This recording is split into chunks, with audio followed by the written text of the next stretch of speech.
Guys, ganito po yung view kapag gabi dito sa Metro Manila. Okay.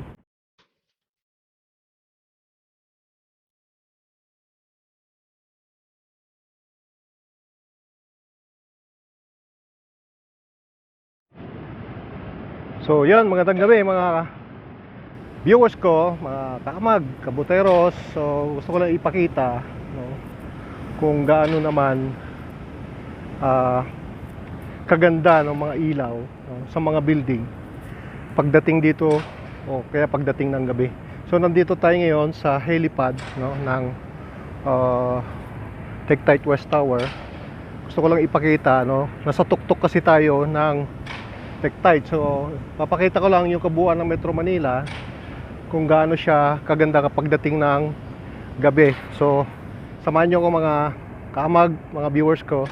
Papakita ko sa inyo kung gaano kaganda yung mga ilaw ng mga building dito sa Metro Manila. So tulad ng sabi ko, nasa ibabaw ako ng helipad ng Tectite Towers. So siguro ang mahagilap lang natin, kaamag, kabuteros, mga viewers ko, ay dito lang sa part ng Pasig, sa part ng Quezon City at saka Taguig City. Tara, samahan nyo ako.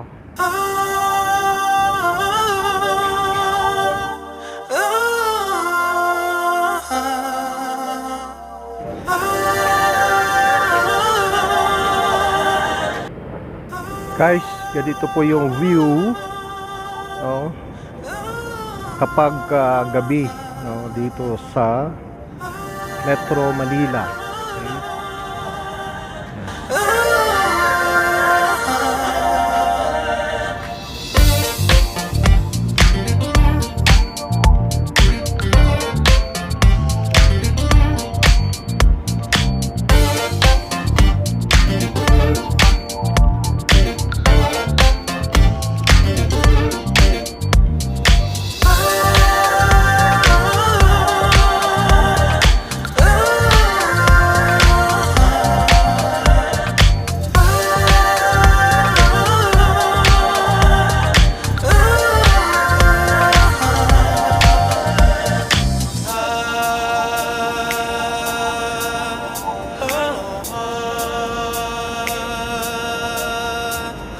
So, okay, unahin muna natin.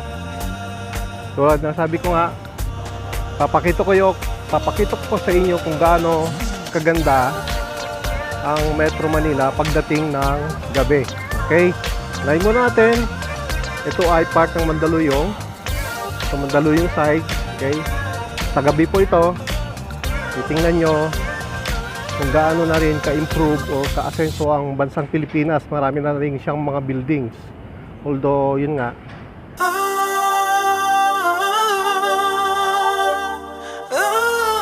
marami pa rin tayong mga kababayan na sinasabing naiwan o nasa laylayan. Pero kung titingnan mo yung metro dito sa Metro Manila, so National Capital Region, makikita mo yung asenso, maraming building. Okay? So tuloy-tuloy pa rin ang construction. Yung part na ito ay Taguig. Yan, yung part na yan. Yun naman po yung Makati, Mandaluyong. So far dito yung yung part ng Makati. Okay? So ito Pasig. Ito rin po ay Pasig. Yung malayo na yon, itong parte, yan po yung Taguig. So yung parte naman ng Las Piñas, saka doon po parte. Okay.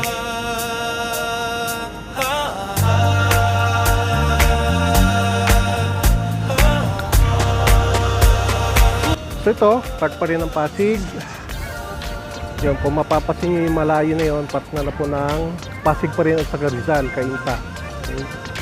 So ito naman, Pasig pa rin, dito sa part ng Ortigas. Okay. So magdahan-dahan lang tayo mga kamag, medyo madulas po dito sa taas, saka madilim na ng konti.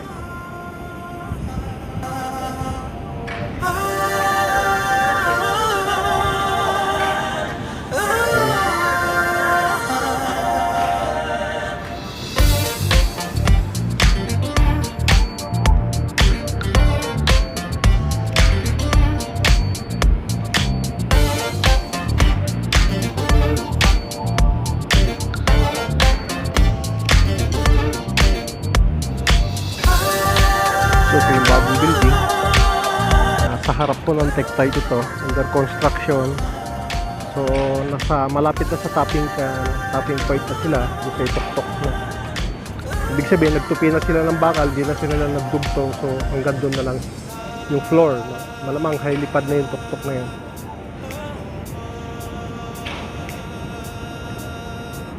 And then, itong area na to, is part ng Ortigas Center. Okay? So hindi na natin makikita yung part ng Libis. No? Yung Eastwood, hindi na natin makikita, malayo. Sa East Tower, makikita pa natin yung Eastwood. Pero pagdating dito sa West, natakpan na siya ng mga matataas na building.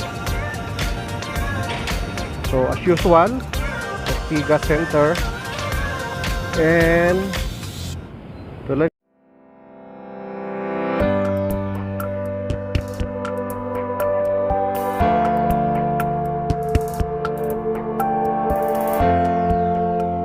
Oro to. BDO. So doon parte yun, Mandaluyong pa rin San Juan. So natakpan na rin tayo ng itong mataas na building, natakpan na yung Maynila, yung part ng Maynila. So malapit na tayong mag alas 7, pero makikita mo pa rin yung pula, yung sunset. So almost 6:30 na. So yan.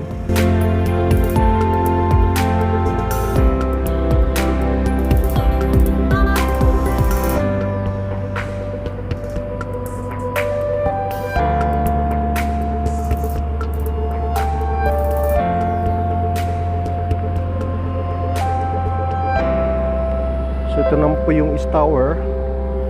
So yung maingay na yun ay umaandar pa yung cooling tower po para sa aircon na yung centralized aircon. Okay.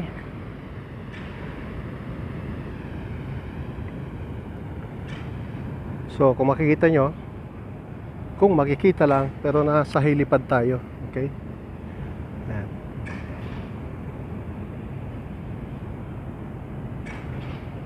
Ganda ng kulay dito sa part na to.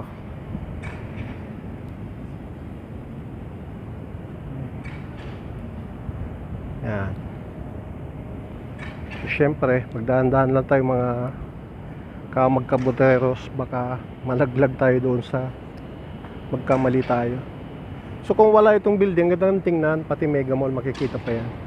Pero mataas na siya, 50 plus, no? 55 plus. So hindi na natin makikita yung part ng Mandaluyong area na mas marami pang building at saka yung Maynila.